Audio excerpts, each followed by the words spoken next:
A very warm welcome, viewers, in the program Halate Hasna with Dr. Tahir.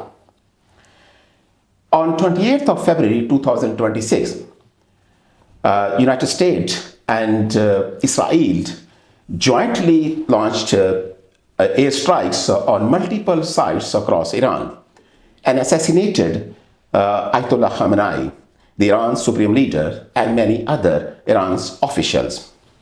The aims of the war are destroy Iran's nuclear and missiles technology and change the Iranian regime.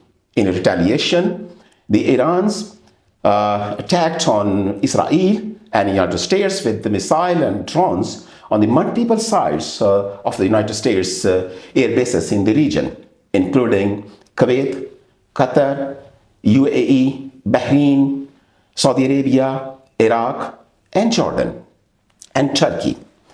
And so the entire world is affecting with this crisis. Therefore, I requested Professor Julian Richards for an interview on the current crisis in the Middle East. And Professor Julian Richards is director at the Center for Security and Intelligence Studies at the University of Buckingham. Thank you very much, Professor, for your time. Thank you, Mohammed. Thank you. My question is, what were the key triggers that led to the current war between Iran and the United States-Israel alliance? Okay, the key triggers. Now, with all of these situations, there's a very long historical trail, and it's sometimes quite difficult to know how far back you can go to establish what the triggers were for a contemporary conflict. So I was reflecting on this, and I think I'd like to present five dates which have led up to where we are today. And of course, the first of these dates is the creation of the Islamic Republic of Iran in February 1979.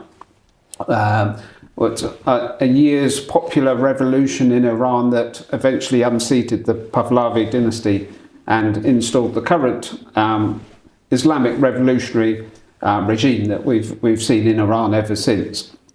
And that was a key factor, not for the whole region. It was a change in the balance of power.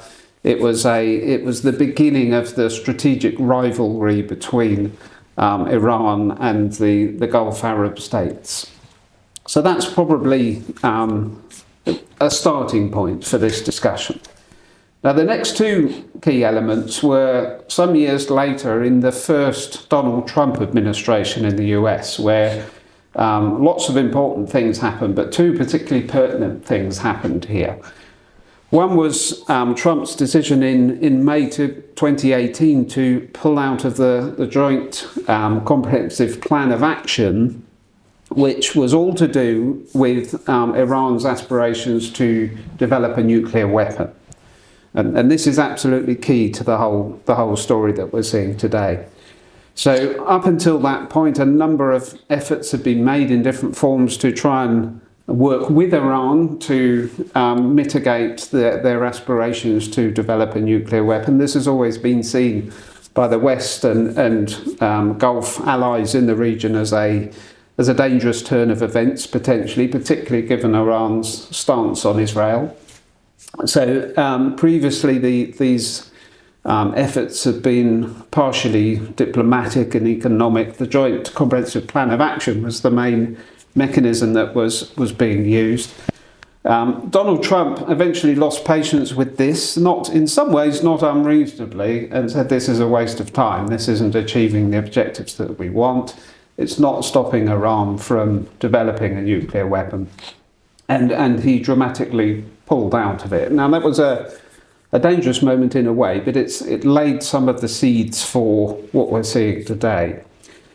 The other thing that happened in that first Donald Trump period was the assassination of the Quds Force commander in Iran by a drone strike, General Soleimani, in 2020. Again, highly significant in lots of ways. A significant blow for the Iranian revolutionary regime, an absolutely key military commander taken out. a indication that the US and its allies might be willing to take direct military action inside Iran to achieve their objectives. So that I think was a key date. Now, if we fast forward to 7th of October 2023, we see the Hamas attacks against Israel, which triggered the conflagration in Israel and Gaza thereafter. And we know that that was absolutely key for the whole region because in several ways. Firstly, there's a strong argument to say that Hamas, who we must remember is a Iranian proxy in the region, decided to make that move because of the creeping normalisation of diplomatic affairs across the region, which were perceived to be against Iran's interests, basically. The normalisation of relations between the Gulf Arab states, such as Saudi Arabia and Israel and the US. A window of opportunity appeared to be closing for the Palestinian cause, for the Iranian militias' interests in the region. So there's a strong argument to suggest that Hamas decided to, with their Iranian backing, of course, to launch those attacks at that time. Now we know that unleashed a horrific period of conflict in the region, which has been extremely costly, most of all for the Palestinian citizens in Gaza and around. But we also saw that Israel decided to take a very comprehensive and robust military response to those attacks, which is really still going on to this day. Under Netanyahu's leadership, they've absolutely seen an opportunity to deal with the problem as they perceive it of the Iranian backed proxy militias in the region, and principally Hamas and Hezbollah. So they've really gone after those two organisations, and there's no doubt that they have degraded them very significantly over that period. So that's an important part of the story as well, as far as the Iranians are concerned. We then get the final key date, I think, in this story comes in December 2024, which is when the Assad regime in Syria collapsed to some degree, almost unexpectedly for many observers, because it had seemed to have gone quiet for a period.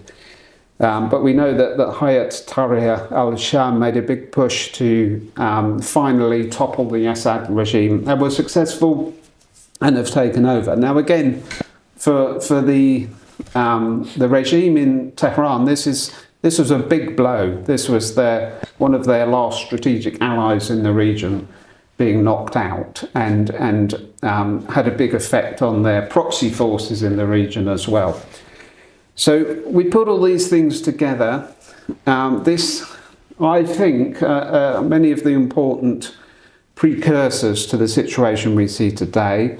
We're now in the second Donald Trump administration, and he decided, again, somewhat unexpectedly to a certain extent, a few weeks ago, that he was going to go for it. And one other aspect that we haven't mentioned, which is the operation against Venezuela, was significant, I think, as far as Donald Trump was concerned. As we know, they decided to take military action in Venezuela. They extracted President Maduro from there. Trump clearly thought that was fantastic. He was very pleased with how quick and successful that was.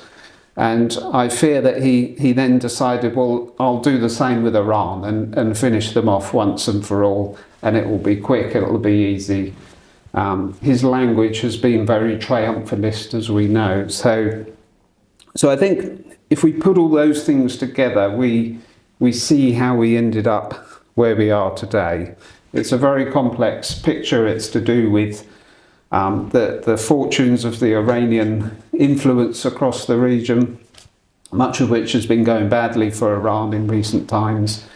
The position of Israel is absolutely critical to this, and the position of President Trump in his second administration, where he he has obviously decided he wants to get some things finished as far as he sees them, and is prepared to use military action to do it. Yeah, thank you very much. And Professor, after the assassinating of Ayatollah Khamenei and the appointment of Mujtaba Khamenei as Iran's new supreme leader, how might Iran's strategy or political direction change? Well, the immediate prediction is that it's not going to change. And indeed, the fact that Khamenei's son was appointed as the next supreme leader shows that the regime is very much of a mind to ensure continuity of the system that had been in place, despite the fact that the Americans and the Israelis have said that whoever steps into Khamenei's shoes will be taken out as well. So as far as the regime is concerned there, I think there's a desire to have continuity in that sense. However, as anyone who knows Iran knows, it's quite a complicated political system with a lot of internal tensions in it, and particularly tensions between the hardliners, the pro-revolutionary regime minded politicians, and the reformers who actually would like Iran to step away from the path it's been following in recent years and to become a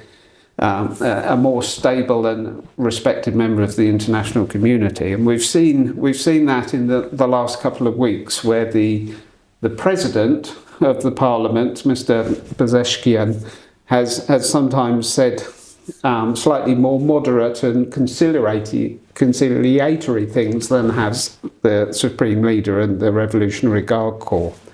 So we can see those tensions playing out in Iran, and depending on how those go, will determine whether we see continuity, the regime wanting to hang on to power and to fight this out, or whether we see some sort of change.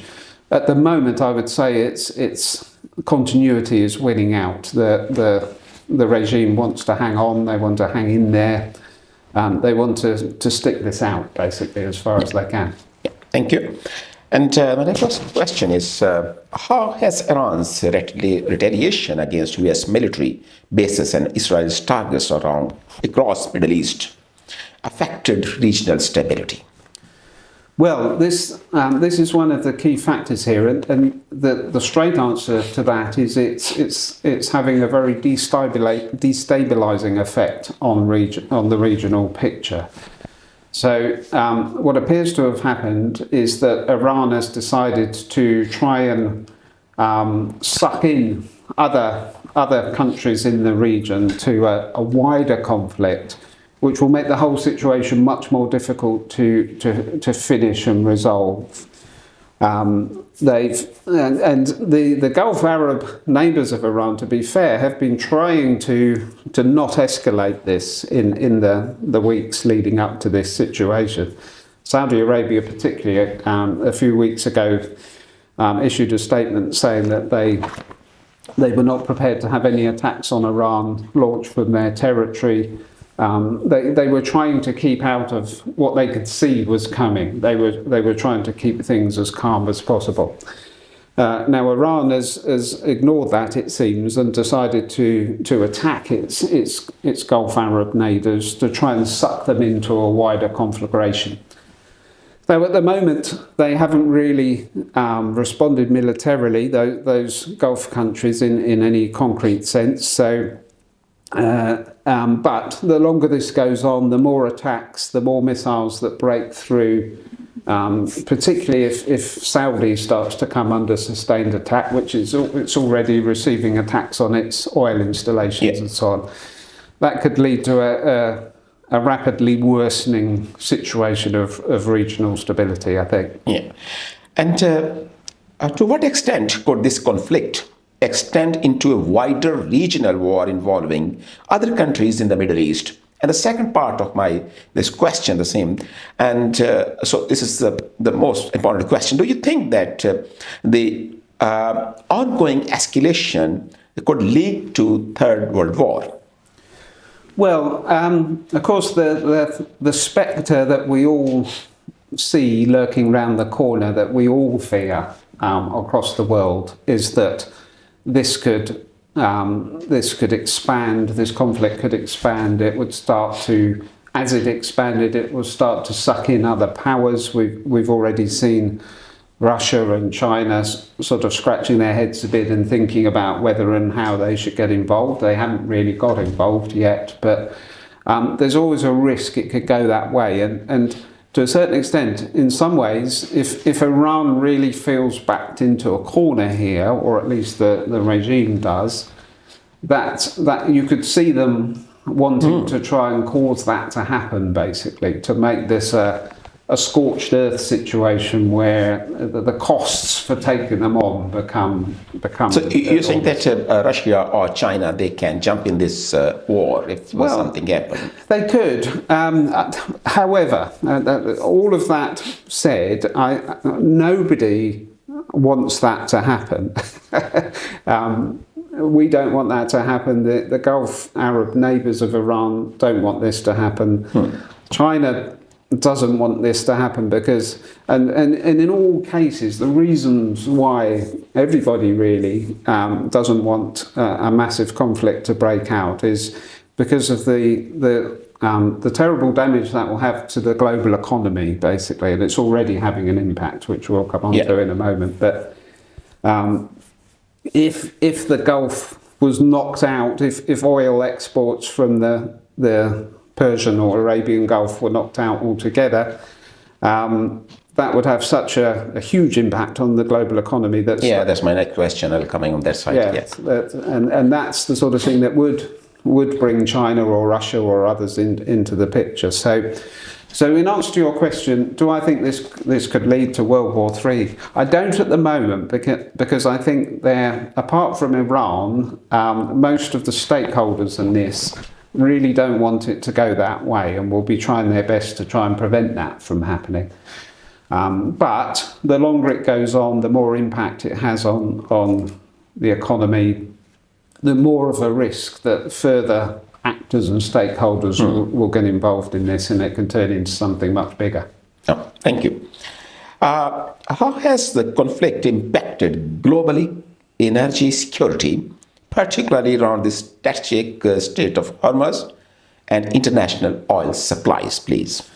Yes, so it has the potential to impact very severely. So at this precise moment, and of course this is a fast-moving situation where things are changing by the day at the moment. On this particular day, we're starting to see oil prices have gone up a lot. They've actually gone up and down a lot the last few days, mostly depending on statements from President Trump, to be honest. But there's a very severe risk that they will start to go up a lot, and particularly if the Straits of Hormuz are essentially blocked for any length of time. Now, at the moment, they are largely blocked, the Straits of Hormuz. There's not a lot of traffic going through the Straits at the moment, and Iran have explicitly said that they want that to continue. They want to shut off the Straits and make it impossible to move through there. So that will quite quickly have a terrible impact on the global economy. So yesterday, the International Energy Authority agreed to release some reserves of oil. I think it was it 400 million barrels? That sounds like a lot, but actually that only wins us a few days or a couple of weeks at best. So we are facing a very severe economic disruption here. This is such a crucial place for the global economy that the shutting of those straits for any length of time will start to lead to very serious economic consequences. So that's probably uppermost in everyone's mind at the moment. How can we resolve that situation? Yeah, my quick question is, where do you see the Europe and including the United Kingdom in this war, and what role do you see here? Well, this is a very interesting sort of sub-dimension to this. So as we've seen, a lot of European powers have really tried not to get involved in it hitherto, for different reasons across different European countries. The UK really tried not to get involved initially and has received extreme blowback from Donald Trump for not being forward-leaning at the beginning. There are very specific British political reasons for that, to do with what happened when we joined the Americans in invading Iraq in 2003. The current government wanted to avoid a lot of the political problems that ensued thereafter in Britain for making that decision.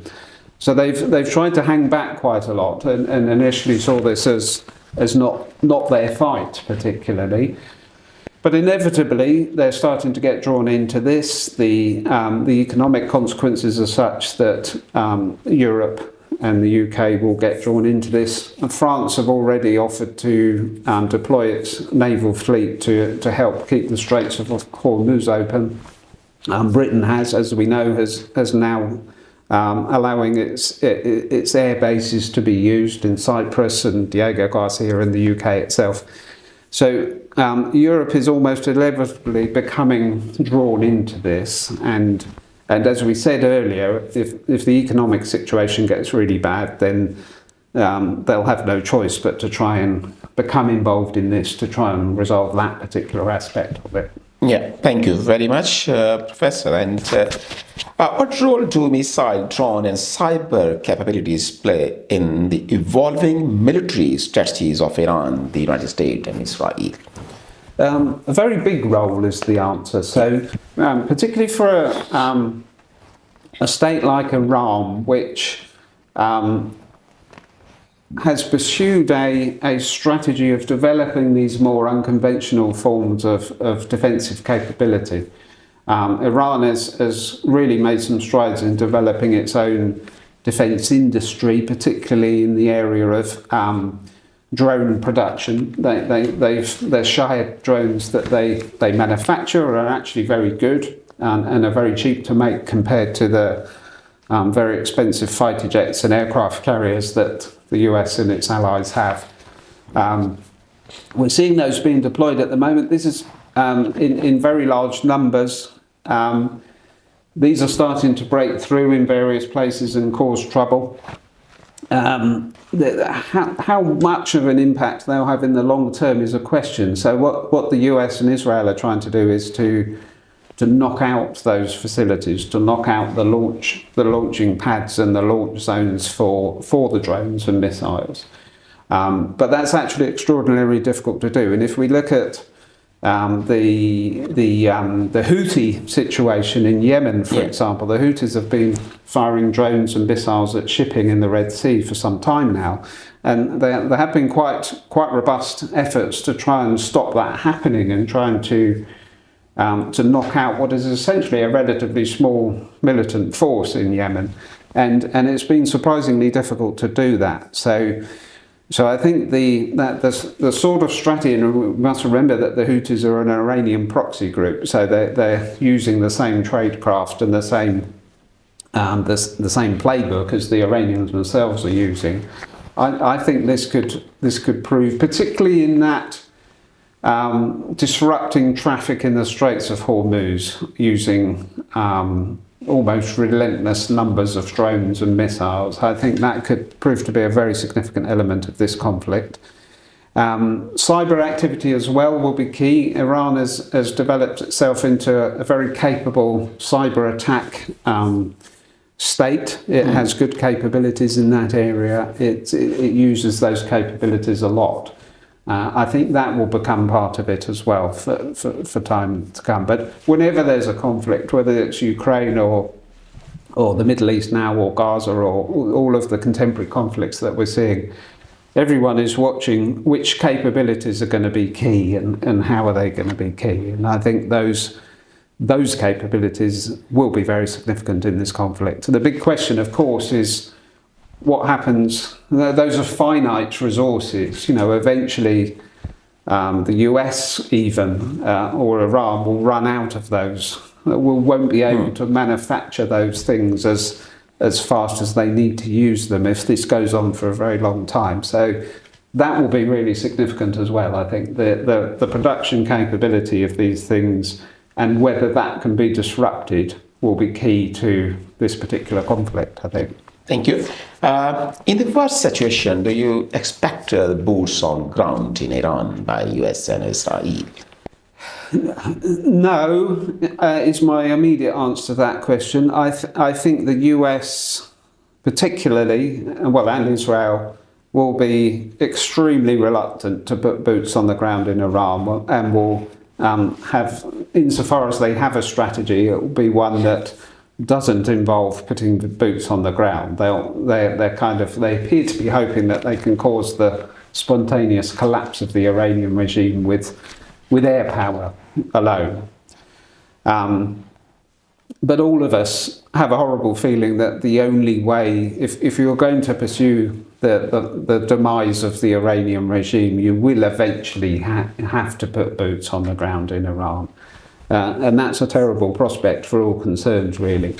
I really can't see the US. Things would have to take a very difficult and surprising turn for the US to decide to put troops into Iran, I think. And I think the risk is that it would go horribly wrong. As we saw in Iraq, we saw that very significant numbers of troops were deployed into Iraq.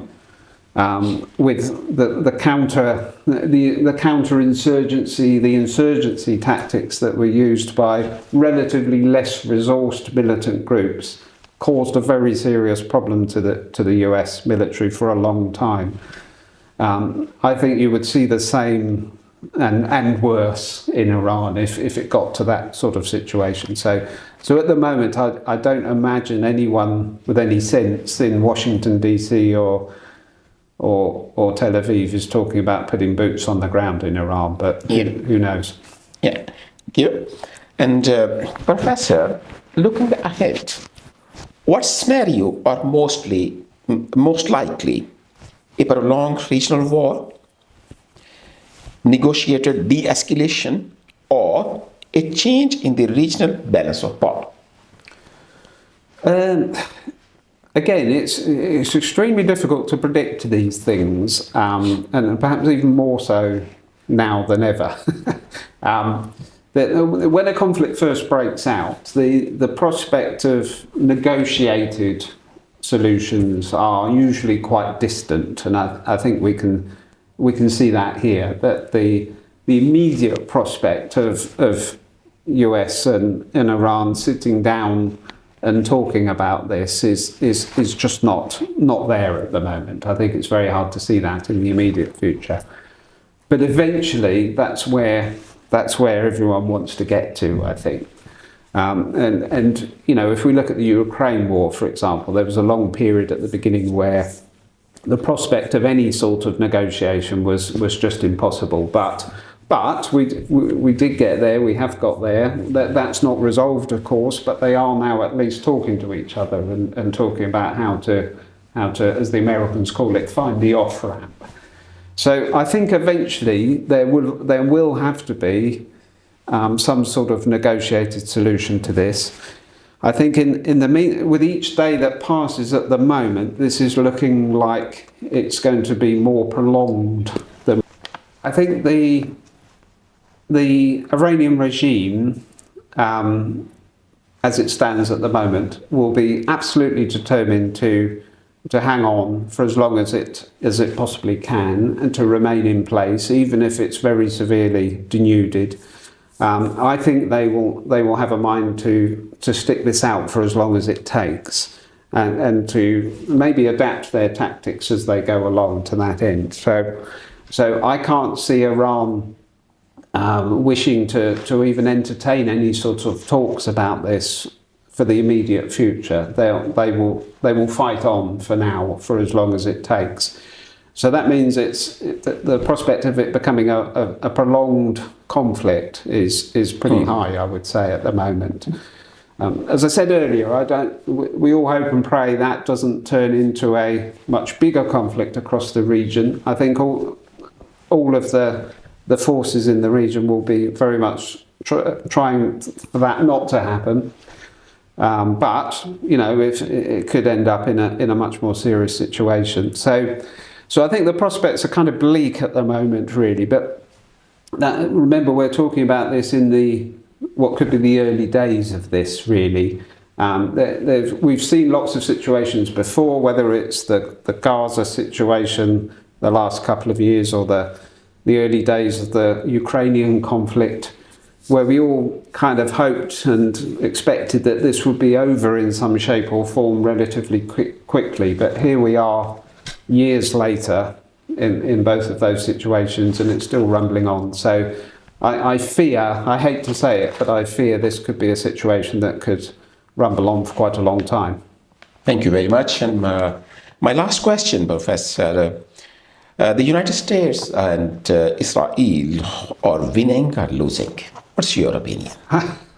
That's a very good question. Are they winning or losing? I think they think they're winning. I think, and of course, remember the objectives of both they're aligned, but they're not completely aligned. I think Israel sees this as its opportunity to finish off the Iranian regime once and for all. They've been kind of working towards that goal, and all of the things we described earlier that have gone against Iran, the fall of the ally in Syria, the impact on the regional proxies that have been happening, this is all leading up to an opportunity for Israel to finish the job, and at the moment they probably feel that they're moving towards doing that, but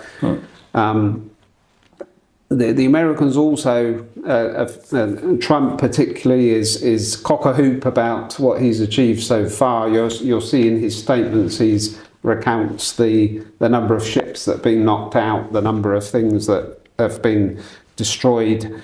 In his mind, he sees this as success. In fact, he's pretty much said we've won, But deep down, they must both realise, and the longer this goes on, I think, and the more determined the Iranian regime will be to hang in there and perhaps cause serious disruption to the Gulf maritime traffic, then everyone will see that they haven't really won, and that this could turn out to be a big strategic error in the longer term. Thank you very much, Professor, for your time. And thank you very much for your expert opinion on the current this crisis. And goodbye, viewers. Thank you. Thank you.